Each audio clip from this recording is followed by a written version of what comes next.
हाँ दोस्तों नमस्कार, मेरा नाम विशाल प्रजापति है और हम पिछली कक्षाओं से संविधान के बारे में पढ़ते आ रहे हैं और हमारा दूसरा टॉपिक चल रहा है जिसका नाम है संविधान के भाग व अनुसूचियां।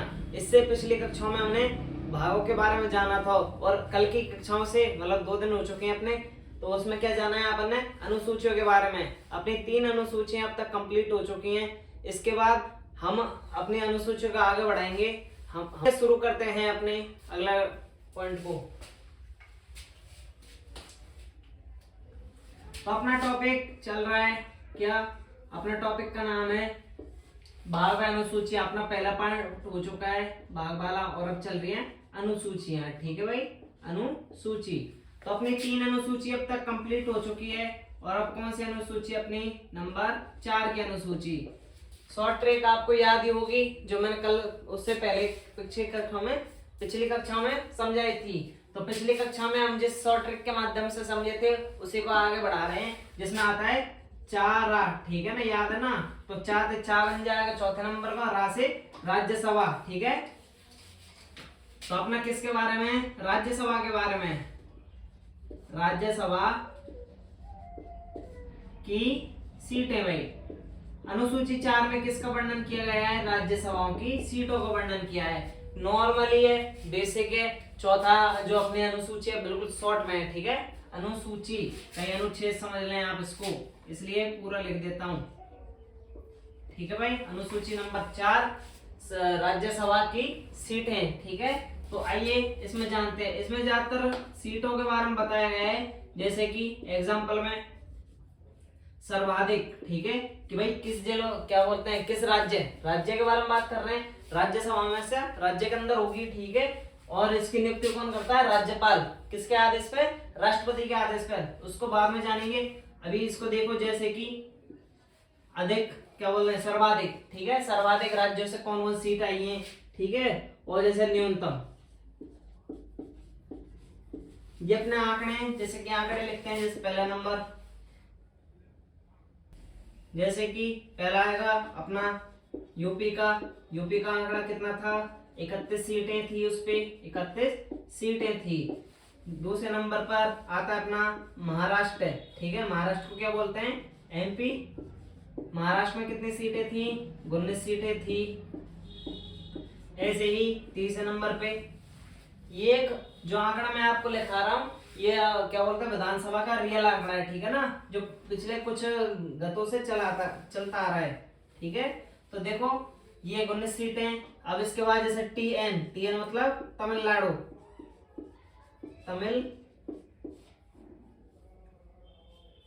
तमिलनाडु। ठीक है भाई, तमिलनाडु में कितनी सीटें आई थी उस टाइम, 18। अब जैसे कि ये सर्वाधिक आपको पता होगी, सर्वाधिक यूपी की हो चुकी है अपनी, और 31 एमपी की, मध्य प्रदेश की, सॉरी महाराष्ट्र की कितनी है, ये महाराष्ट्र है। ठीक है, मध्य प्रदेश नहीं है, महाराष्ट्र की कितनी है, 19, और तमिलनाडु की कितनी थी, ये 18। तो ऐसे ही न्यूनतम में जैसे कि देखो पांडुचेरी, जैसे पांडुचेरी है ना, पांडुचेरी, असम और जैसे मेघालय वाले क्षेत्र, इनकी जो विधानसभा के लिए सीटें हैं वो कितनी हैं, तीनों की ऐसे कही हैं, है ना। तो इस वाले क्षेत्र में कितनी है सीटें, एक ही सीट है। तो देखो अंतर समझ में आया ना, कितनी, इसमें देखो ज्यादा से ज्यादा 31 सीटें आ रही हैं और इसमें कितनी आ रही है, एक सीटें। ठीक है, तो यहाँ तक आप समझ गए होंगे, मुझे उम्मीद है। चलो आगे की ओर बढ़ते हैं बिना टाइम खर्च किए।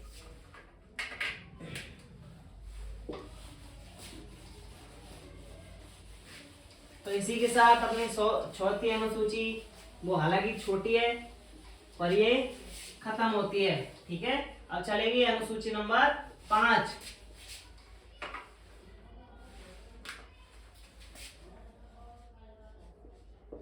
अनुसूची कौन सी हो जाएगी अपनी, नंबर 5 की। और 5 भी किससे संबंधित है, अनुच्छेद क्या बोले हैं, अनुसूचित क्षेत्र।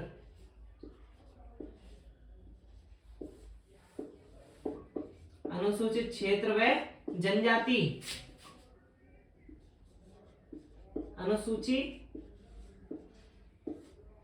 अनुसूचित जनजाति,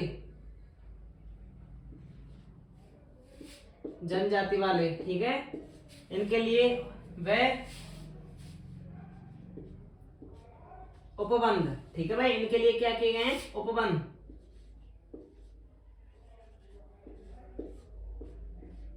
ठीक है भाई। अनुसूचित क्षेत्र, जनजाति, ठीक है, जनजाति एवं उपबंध, ठीक है, उपबंध वाला, ठीक है भाई। इसके अंतर्गत ये 5वां पॉइंट है अपना अनुसूची का। तो इसके अंतर्गत क्षेत्रों का वर्णन किया गया है, जैसे अनुसूचित क्षेत्र के लिए जो राज्यसभा वगैरह है उनमें कौन कौन सी रखी जाएंगी। देखो सबसे पहले अनुसूचित क्षेत्र में कौन कौन से क्षेत्र शामिल नहीं किए गए हैं, तो इसमें देखो शामिल नहीं किए, ठीक है भाई, किए गए, तो लगभग ये अपने 4 क्षेत्र हैं, असम, मेघालय, ठीक है भाई, तीसरा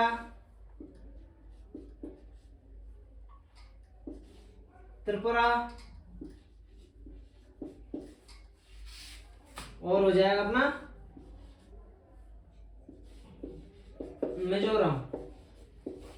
देखो इनको चारों को, ठीक है भाई, देखो इन चारों को समझ में आ गया होगा।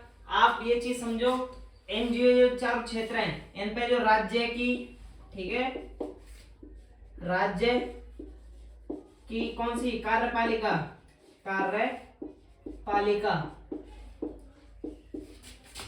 की शक्तियों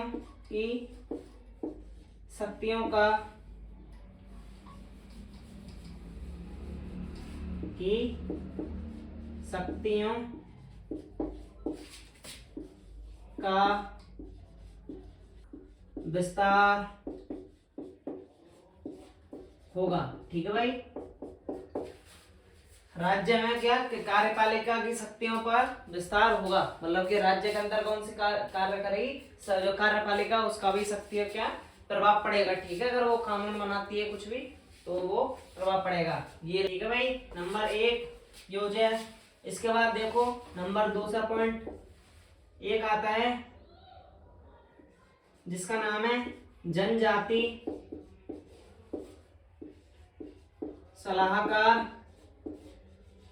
सलाहकार परिषद। देखो आप उसको लगा लेना, मोस्ट है, ठीक है भाई, इंपॉर्टेंट प्रश्न है। जनजाति सलाहकार क्या होता है, जनजाति सलाहकार परिषद ये क्या होती है, तो ऐसे क्षेत्र कौन से, ऐसे क्षेत्र जो एसटी कैटेगरी के हैं, ठीक है, एससी कैटेगरी के लिए आते हैं, मतलब अनुसूचित क्षेत्र अपने उनमें आते हैं, किंतु पर उनको क्या है वो क्षेत्र नहीं मिल पा रहा है, ठीक है। तो ये वाला, और ये इनको लिखते हैं, इसको इसमें क्या लिखेंगे, ऐसी जनजाति, ठीक है भाई, कौन सी, ऐसी जनजाति जो अनुसूचित वाली है, ऐसी जनजाति जो अनुसूचित क्षेत्र में, ठीक है भाई, कौन सा क्षेत्र है, अनुसूचित क्षेत्र में नहीं है, उनको क्या बोलते हैं, उन्हें या उनको जनजाति सलाहकार परिषद कहते हैं भाई, ठीक है भाई। जनजाति सलाहकार परिषद क्या होती है, तो आप ये समझ लो, ठीक है। ऐसी जनजाति क्षेत्र, मतलब ऐसी जनजाति जो अनुसूचित क्षेत्र में नहीं आती है, जैसे कि कौन सी हो जाएगी अपनी एसटी, ठीक है, एससी कैटेगरी वाले, एसटी कैटेगरी वाले।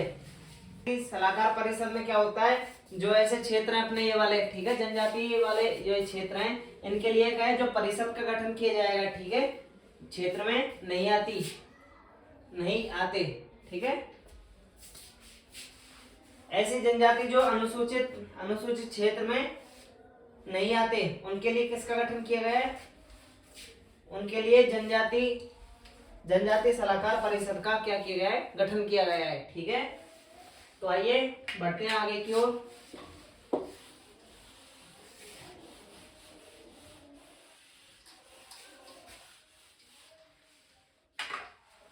इसको ये आगे बढ़ा लेते हैं थोड़ा सा। जनजाति सलाहकार परिषद, ठीक है, परिषद का गठन कौन करता है भाई, ये पता होना चाहिए सबसे पहला पॉइंट, ठीक है, कि जनजाति सलाहकार परिषद जो अपन पढ़ रहे हैं कि भाई ऐसी अनुसूचित जनजाति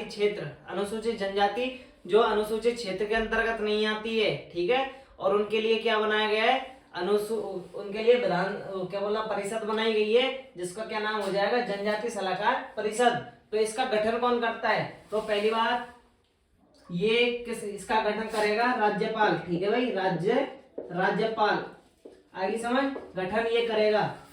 और एक और चीज देख लो, किसके निर्देश पे करेगा, राष्ट्रपति के निर्देश पर, ठीक है, राष्ट्रपति के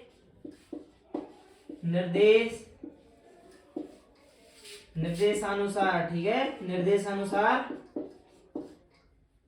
राज्यपाल करेगा, ठीक है भाई। राज्यपाल क्या करेगा, जब भी इसका गठन करेगा जनजाति सलाहकार परिषद का, तो सबसे पहले क्या करेगा, राष्ट्रपति के द्वारा, ठीक है, जब राष्ट्रपति निर्देश दे देगा कि भाई इस क्षेत्र में, ठीक है, अपने परिषद होनी चाहिए, जब भी राज्यपाल उसका गठन करेगा।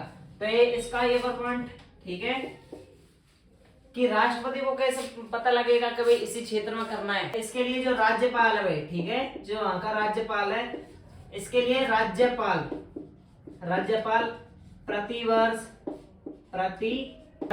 प्रतिवर्ष क्या भेजेगा, रिपोर्ट को हम हिंदी में क्या बोलते हैं, प्रतिवेदन, ठीक है भाई, प्रतिवेदन या रिपोर्ट भेजेगा, ठीक है भाई। जब ये रिपोर्ट भेजेगा तो राज्यपाल रिपोर्ट भेजेगा राष्ट्रपति को, राष्ट्रपति जब निर्देश दे देगा वो इस क्षेत्र में ये क्या बोलते हैं, जनजातीय सलाहकार परिषद होनी चाहिए, तो जब उसका गठन करेगा राज्यपाल, ठीक है, समझ में आगे होगा।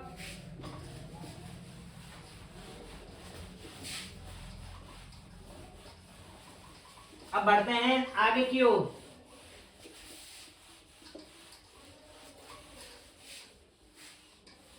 ठीक है भाई, यहां तक समझ में आ गया होगा। इसमें हम कुछ और देख लेते हैं, थोड़ा सा 2 पॉइंट और लिख लेते हैं। पहली बात, इस जो परिषद का गठन कब होगा, इसके लिए मतलब राज्यपाल करेंगे, तो पता पड़ गया। अधिकतम संख्या कितनी होनी चाहिए, जो इसकी संख्या होनी चाहिए वो लगभग 3/4, ठीक है, 3/4 सदस्य होने चाहिए। भाई अधिकतम संख्या कितनी होनी चाहिए, 3/4 होनी चाहिए, किसकी, ST कैटेगरी वाले की, ठीक है, अनुसूचित क्षेत्र के लिए। अनुसूचित जब जनजाति होंगे जब तो क्षेत्र बनेगा। इसके लिए देखो राज्यपाल दोनों बात अलग लिख लेना। राज्यपाल क्या बनाएगा, प्रशासन, ठीक है भाई।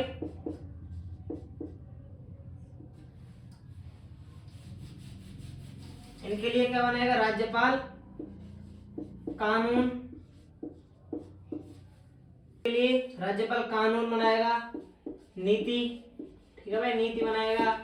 उसके लिए चलाने के लिए, नीति के लिए एक रीति भी बनाएगा ना, रीति। और सदस्य संख्या,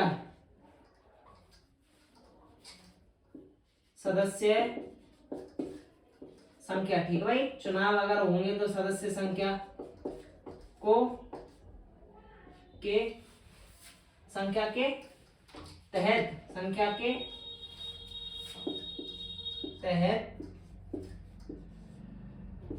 बनाएगा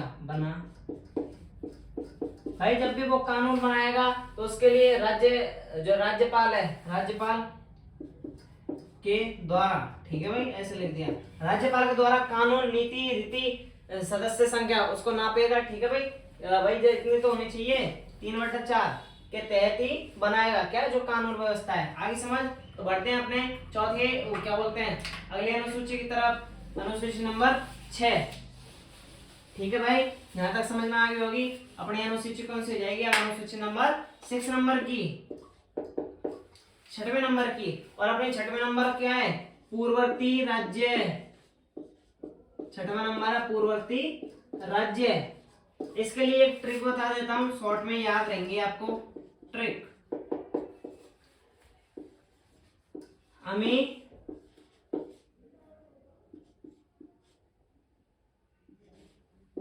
मैत्री, ठीक है।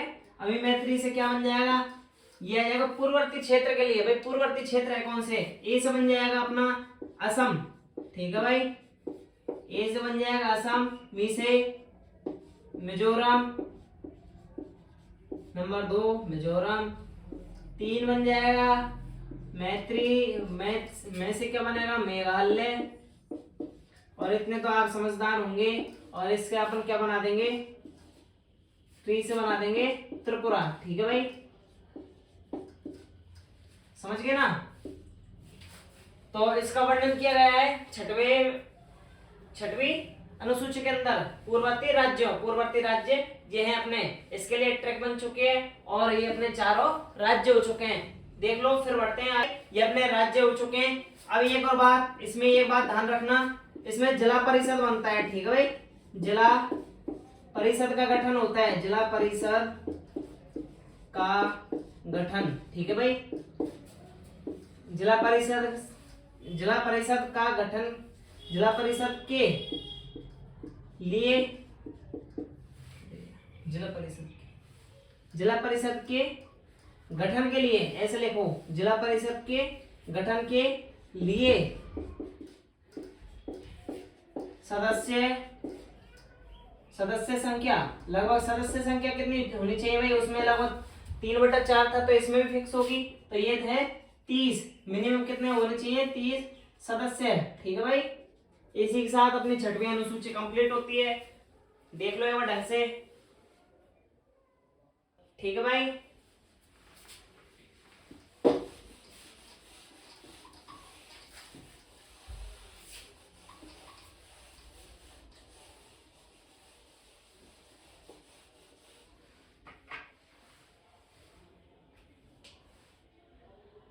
ठीक है भाई, यहां तक समझ में आ गया होगा। बढ़ते हैं अगली अनुसूची की ओर, अनुसूची नंबर 7, ठीक है भाई, कौन से नंबर की, अनुसूची नंबर 7वें नंबर की, 7। इसमें आएगा संघ व राज्य लिखाया था ना, संघ व राज्य के मध्य शक्तियों का बंटवारा, ठीक है, शक्तियों का बंटवारा, ठीक है भाई। आगे समझ, शक्तियों का बंटवारा इन दोनों के बीच में करना है, तो कैसे होगा, इसके लिए सूचियां बनाई है भाई, ठीक है, अनुसूचित सूचियां पढ़ रहे हैं अपन, तो इनके लिए 3 अनुसूचियां हैं, ठीक है। तो किस किस के अंतर्गत इसका बंटवारा है, देखो यहां लिख देता हूं, शक्ति का बंटवारा। तो भैया बंटवारा कैसे है, इसका 3 भागों में हो चुका है, और शायद आपने ये पहले कभी ना कभी जरूर पढ़ी होंगी। पहली आती है अपनी कौन सी सूची, ठीक है, सूचियों का अंदर है इनका। तो पहली अनुसूची हो जाएगी अपनी केंद्र, ठीक है भाई, केंद्र अनुसूची, केंद्र की या संघ की अनुसूची, केंद्र नहीं तो आपने संघ जरूर पढ़ा होगा, ठीक है भाई। यहां लिख देता हूं केंद्र या संघ की सूची, ठीक है भाई। जो केंद्र के भाग होगा उसके लिए संघ बनाएगी। दूसरे नंबर पे कौन बनाएगा? राज्य सूची। किसका वर्णन किया गया? राज्य सूची का। तीसरे में किसका वर्णन किया गया है? नंबर 3 पर किया गया है संवर्त सूची। संवर्ती सूची भाई, संवर्ती सूची जरूर आपने पढ़ी होगी, जिस पर केंद्र, ठीक है भाई, केंद्र क्या बनाएगा? जब जिस पर केंद्र क्या बनाता है? कानून। जिस पर केंद्र कानून बनाएगा वो किस में आ जाएगा? संघ सूची में। जिस पर राज्य बनाएगा, राज्य कानून बनाएगा, कानून, ठीक है भाई। जिस पर राज्य क्या बनाएगा? अपना कानून बनाएगा, वो किस में आ जाएगा? राज्य सूची में। केंद्र में केंद्र की जाएगी। पर संवर्त सूची की बात आती है, संवर्त सूची में किस आएगा? तो संवर्त सूची में जो कानून बनाने का नियम है, ठीक है भाई, किसका आता है? वो दोनों का आता है, केंद्र व राज्य, ठीक है। इसका उल्लेख किया गया है। केंद्र और राज्य संवर्त सूची के कारण वो क्या बनाएगी? कानून बनाएगी, ठीक है भाई, कानून। तो इसमें कौन बनाएगा? केंद्र व राज्य दोनों ही कानून बनाएंगे। पर एक चीज, अगर किसी कारण, पहली बात आप ये चीज समझ लो, संवर्त सूची की बात कर रहे हैं, संवर्ती, ठीक है भाई। संवर्ती सूची में क्या है? संवर्त सूची में अगर कोई भी जैसे कानून, पहली बात, जब दो जने बनाएंगे तो हर आदमी क्या अपनी जो मतलब जैसे केंद्र है राज्य, दोनों अपनी बात को क्या ऊपर रखना चाहेंगे, तो इसमें मान्य किसकी होगी? संवर्त सूची में। पहली बात, इसी कारण से संवर्त सूची में सबसे ज्यादा मतभेद होते हैं दोनों के बीच में, केंद्र और राज्य के बीच में। संवर्त सूची में संवर्ती सूची में कानून बनाने के मतभेद होते हैं, ठीक है भाई। कानून बनाने पर क्या होते हैं? कानून बनाने पर, ऐसे लिख देता हूं, कानून बनाने पर मतभेद होते हैं। पर अगर दोनों के बीच में टकराव हो जाता है तो किसका कानून मान्य होगा? तो प्राथमिकता, ठीक है, प्राथमिकता किसको दी जाएगी? प्राथमिकता दी जाएगी केंद्र को भाई। ये इसका वर्णन हो चुका है, यहां तक समझ लो, ठीक है भाई। ये अपना 7वां अनुसूची, संवर्त सूची, और ये सूचियों के अंदर इनकी शक्तियों का बंटवारा किया है केंद्र, ठीक है भाई। अभी तक के लिए अपनी क्लास को यहीं विराम करते हैं, मिलते हैं अगली क्लास में।